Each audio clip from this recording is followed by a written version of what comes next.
পিছনেই দেখতে পাচ্ছেন যে আয়নাগরের রিপ্লিকা।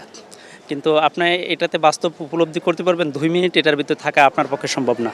কিন্তু এর থেকে যেই আয়নাগর যেগুলি ছিল, যেগুলি স্বৈরাচার হাসিনার সেই নির্যাতনের আয়নাগর ছিল, সেগুলি এর থেকেও ভয়ঙ্কর। যেরকম আমাদেরকে যখন রিমান্ডে নিত, আমাদেরকে শুধু শিবির করার অপরাধে, আর আমাদের কোনো দোষ নেই, শুধু শিবির করার অপরাধে যেরকম নিয়ে আমাদের উপর টর্চার করা হতো, থানাতে বসে তাদের রিমান্ড নেওয়ার আগেই, আদালত থেকে রিমান্ড মঞ্জুর হওয়ার আগেই আমাদেরকে যেই পরিমাণ শারীরিক মানসিক টর্চার করা হতো, তারা চেয়ারে বসে ওই অবস্থায় লাথি কিল ঘুষি যেরকম যে পরিমাণ টর্চার করতে পারে সেটা করতো।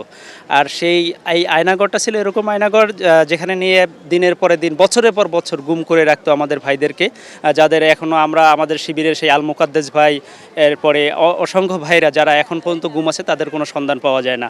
যাদেরকে এরকম আয়নাগরে নিয়ে তাদেরকে হত্যা করা হয়েছে না কি করা হয়েছে এখন পর্যন্ত আমরা সেটা জানতে পারি না। আমরা যারা এই আয়নাগর সৃষ্টি করছে তাদের বিচারও ত্বরান্বিত চাচ্ছি, খুব দ্রুত তাদের জন্য এদেশের মানুষের সম্মুখে বিচার করা হয় সে প্রত্যাশা করতেছি।